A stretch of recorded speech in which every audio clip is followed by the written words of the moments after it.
Thank you all for joining today. We are going to be discussing about the top challenges faced by banks in 2018.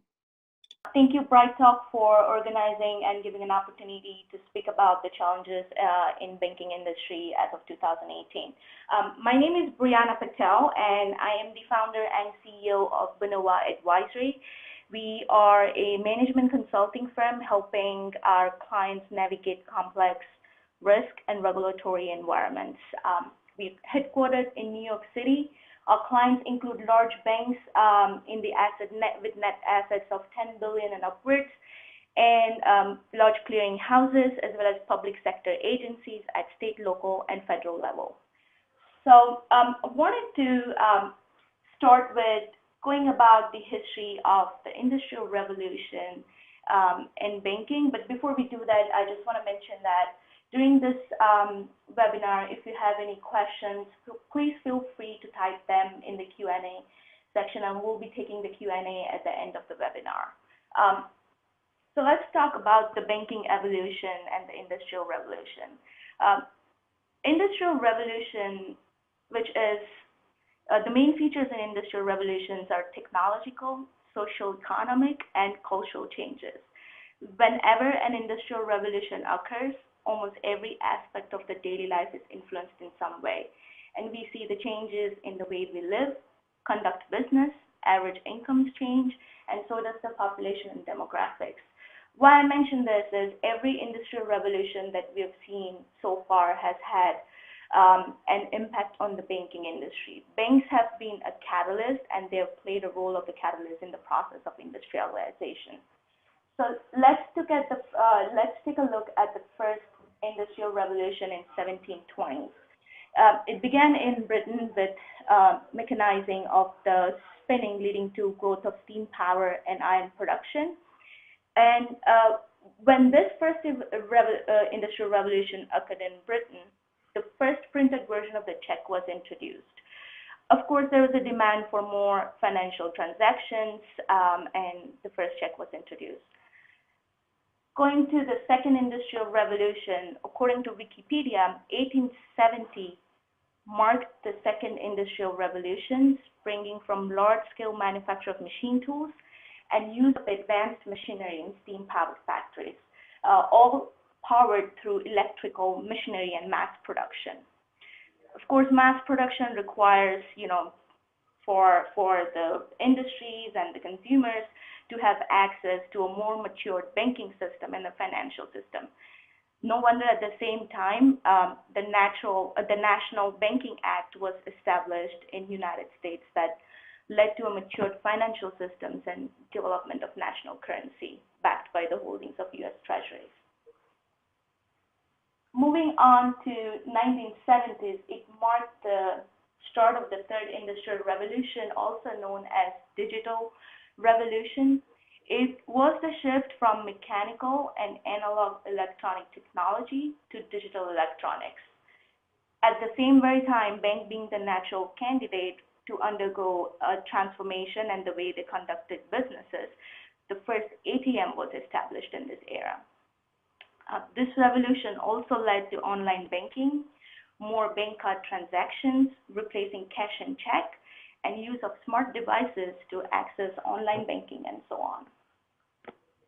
And talking about the present times, which is termed as the fourth Industrial Revolution, we are currently in the age of fourth Industrial Revolution, which is named as Machine Age by Charles Schwab, the founder of World Economic Forum. It is marked by emerging technologies such as artificial intelligence, robotics, blockchain, nanotechnology, quantum computing, Internet of Things, 3D printing, autonomous cars. This leads rise to also the fintech firms, virtual currencies, mobile banks, disappearance of customer support executives and on the online chats due to emergence of the chatbots and so on. Banks need to be able to scale to the growing demands and the changing industry and the socioeconomic factors throughout all the Industrial Revolution. So going to the banking challenges in 2018, survey was conducted by some of the industry leaders and large consulting firms, and it was found that all the banks in various categories were surveyed on what are their views on the types of the challenges in the banks. Most of the challenges were placed into two categories, which were consumer-driven or competition-driven. 89% of the respondents said most of the challenges for the banks were consumer-driven, whereas 74% said it was competition-driven. Talking about also another survey conducted by Timanos was about the categories of challenges by the global senior bankers. 30% of them responded that the challenges were about customer loyalty and changing expectations. With the changing times of having shared economies where we are in the age of Uber and Airbnb, consumer patterns have shifted. We want things instantly. The consumer behaviors have changed. The expectations for banking have also changed drastically. By 2021, the number of the millennials are going to outnumber the number of the baby boomers, and thus the demand for instant gratification will shape the future of banking. Bank models will have to think about calibrating the banking experience to those needs and to retain as well as gain new customers. The second category that 53% respondents responded to was around evolving regulations and risk exposure. With the changing risk appetites, complex products, sophisticated crimes, the risk profiles of the customers change, and so does the bank exposures. To ensure the safety and soundness of the banks in this ever-changing risk exposures, regulatory or supervisory agencies recalibrate the regulations. Due to this, the banks have to ensure that they are compliant to the changing regulation as well as managing risk and adjusting their risk models to account for the evolving risk profiles of the customers, market exposures, and geopolitical changes. Banks have to consider while they try to grow, they are at the same time not onboarding various unforeseen risks related to frauds or systemic risk. 30% of the global bankers responded for the challenges to be around digital maturity and competitive edge, where it's becoming hard for the banks with increased digitization, where the industries are blurring to maintain a competitive edge as well as make profits at the same time. Large banks see large technological firms that are trying to become bank as a threat. So maintaining a competitive edge in that type of an environment is one of the top challenges of the banks. 24% believe that talent retention is a major issue at the banks. Now, with the increasing competition, it is also becoming dangerous for banks to face the talent crisis and also the mounting cost of high employee turnovers.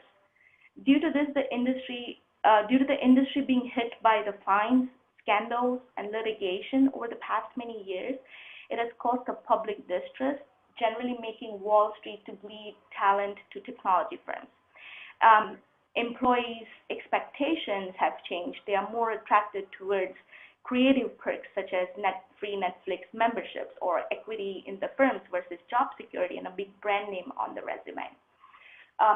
So moving on to, I would like to talk about the types of the banks and then take a deep dive into what are their unique specific challenges.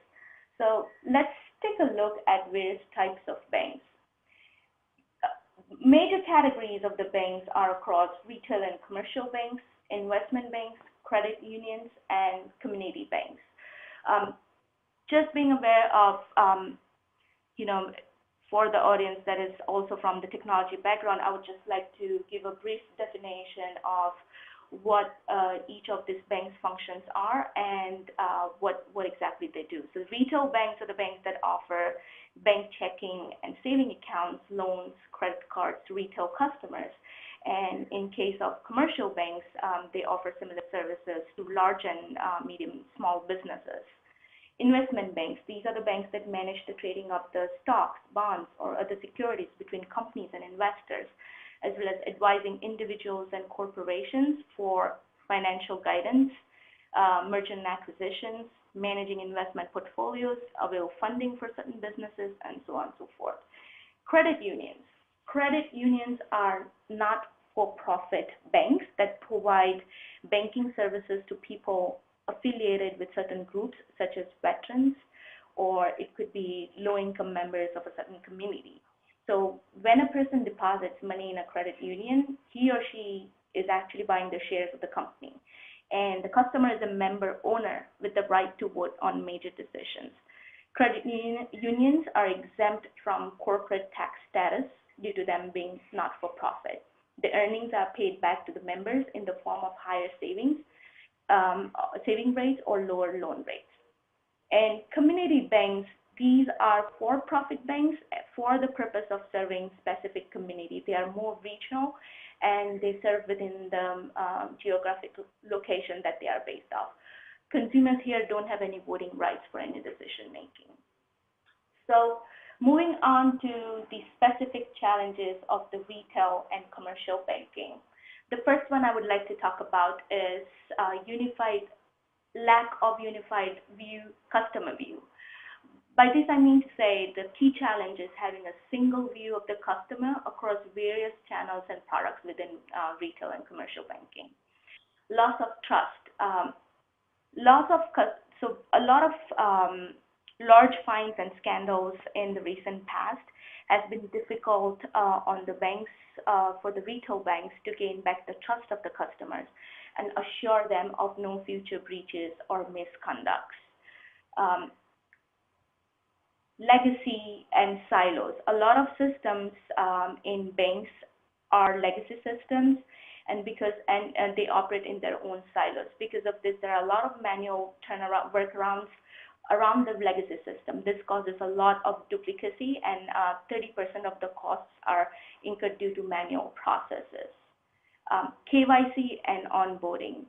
This is one of the biggest challenge of retail banks due to increasing amount of the KYC and AML regulations. It is sometimes very time consuming to onboard the customers and complete all the due diligence tests. Because of this, banks are losing about 100,000 customers on a weekly basis to mobile banks and to other non-bank organizations and on the technology side. Changing risks.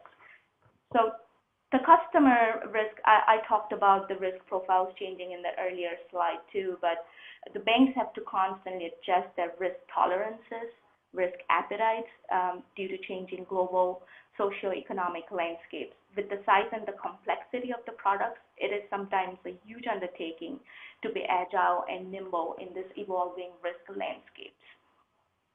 Failure of 3 lines of defense. So although there are 3 lines of defense set up to identify the risk, control the risk, and escalate the risk and report them, sometimes they are not as effective because the roles and responsibilities are not clearly laid out. This leads to a lack of accountability, thus leading to the failure of 3 lines of defense. Shadow banking competition. This is one of the biggest challenge that we talked about from the fintech firms and non-banks, where they are able to offer more competitive products at lower rates, as well as some of the fintech firms don't have to go through the process of rigorous regulations such as banks, so their cost of compliance is pretty low. So that is a competition or a threat that banks are facing in current times. Cyber risk. Hackers now have access to military-grade technologies to commit frauds.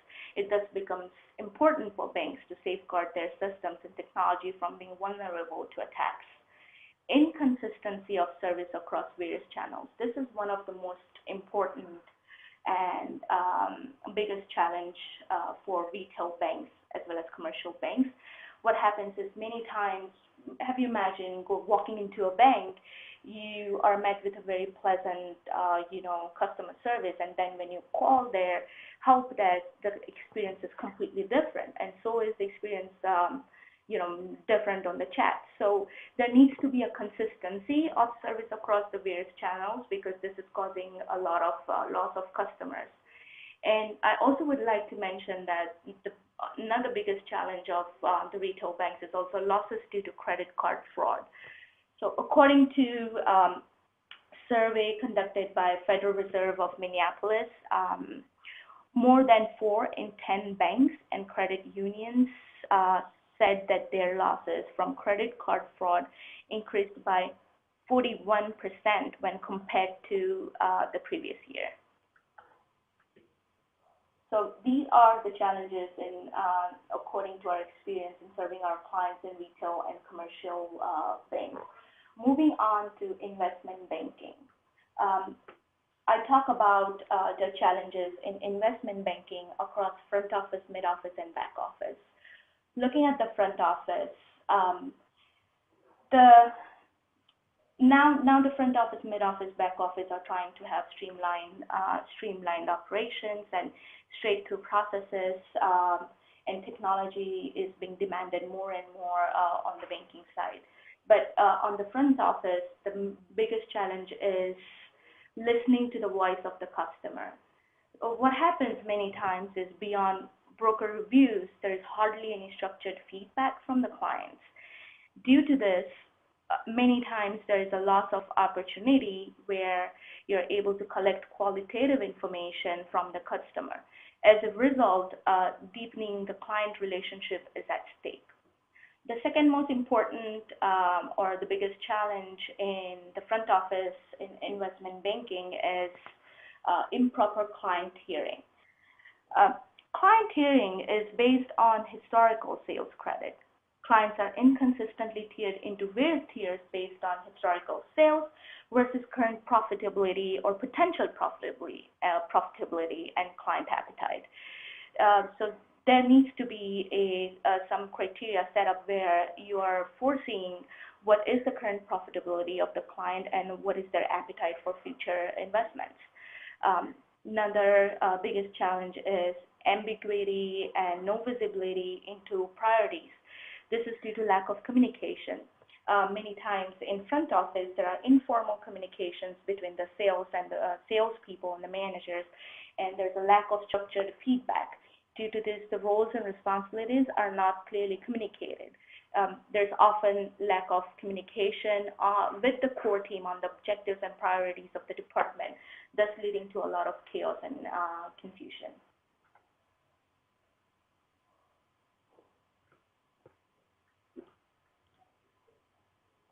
Looking at the middle and back office challenges.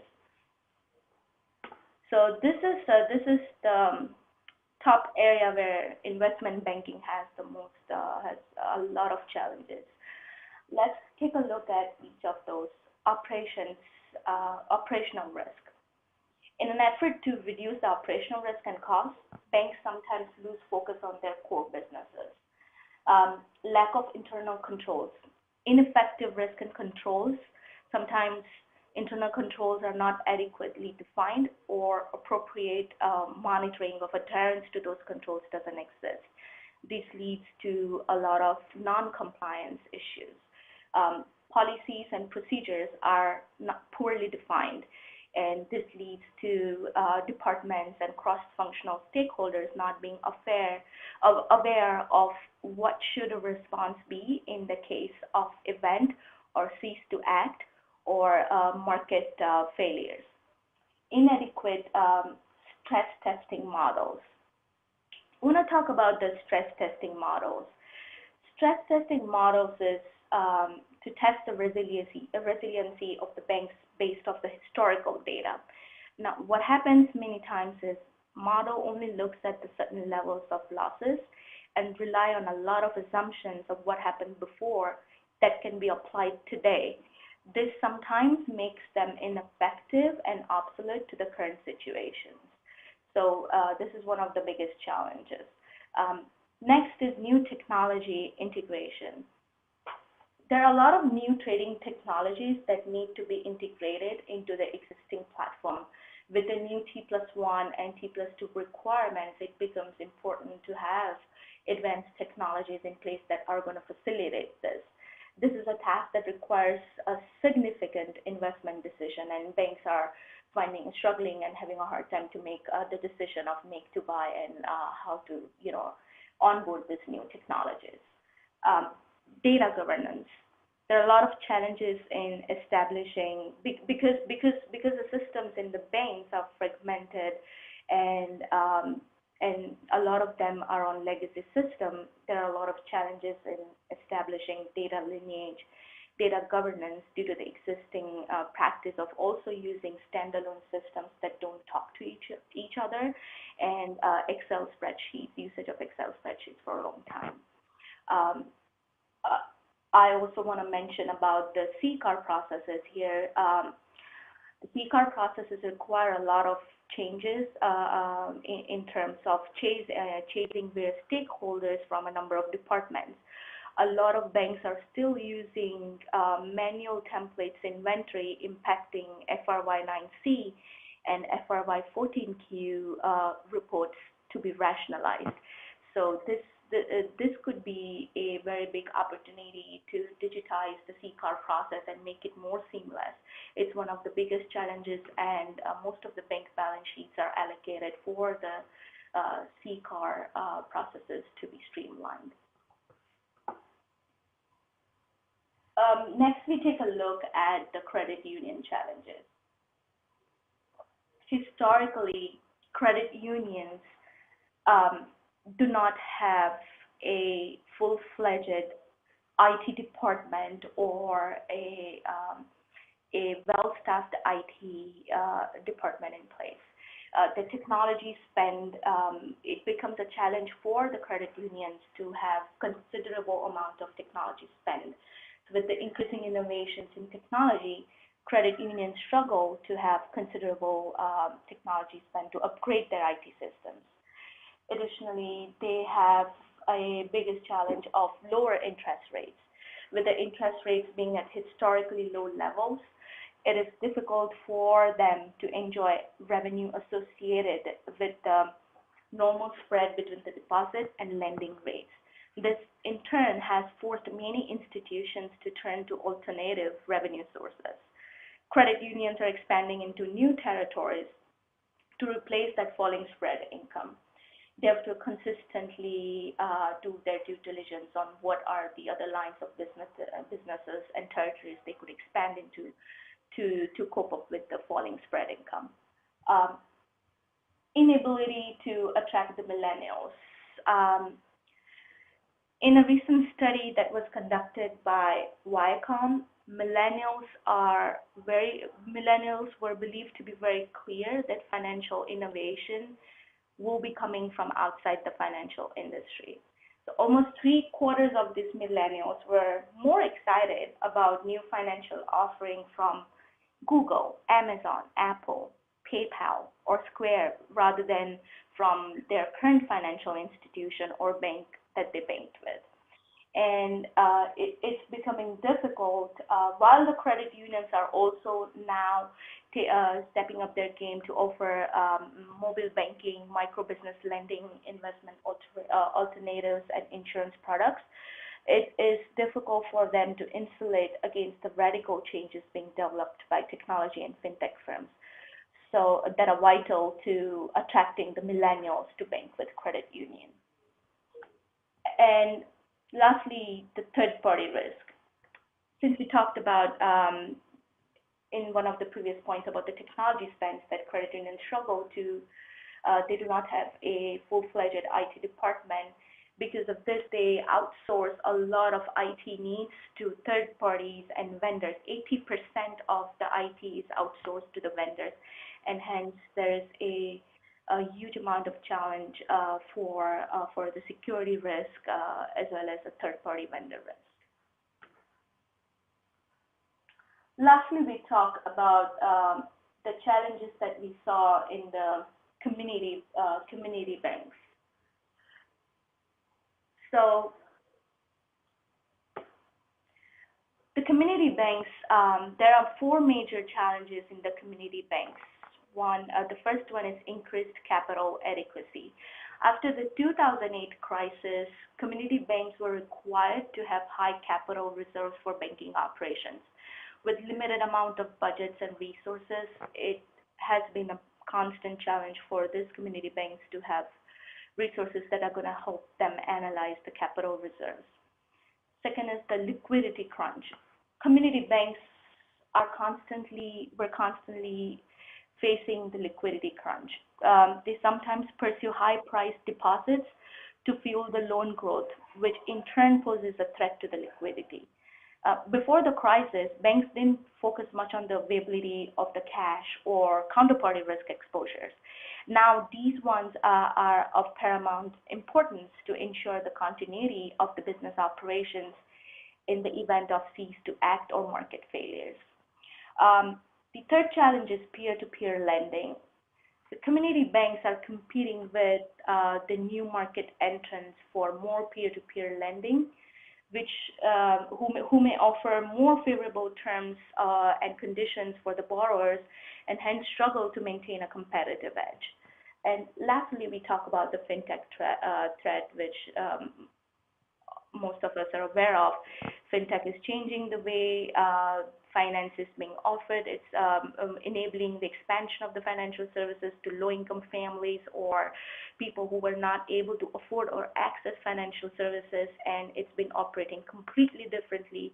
There are new ways of collecting and processing and using information, and fintech firms are not as heavily regulated as the banks are, and thus they have lower cost of compliance and are also able to offer, because of those lower cost of compliance, very competitive products on the market to the consumer.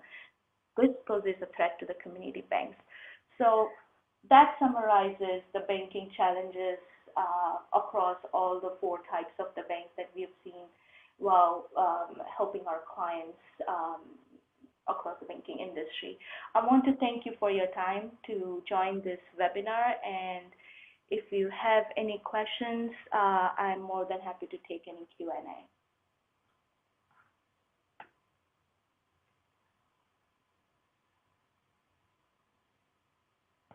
Okay, thank you so much for joining. I see that this last slide doesn't have my contact information, but if you do have any questions, please feel free to email me at Brianna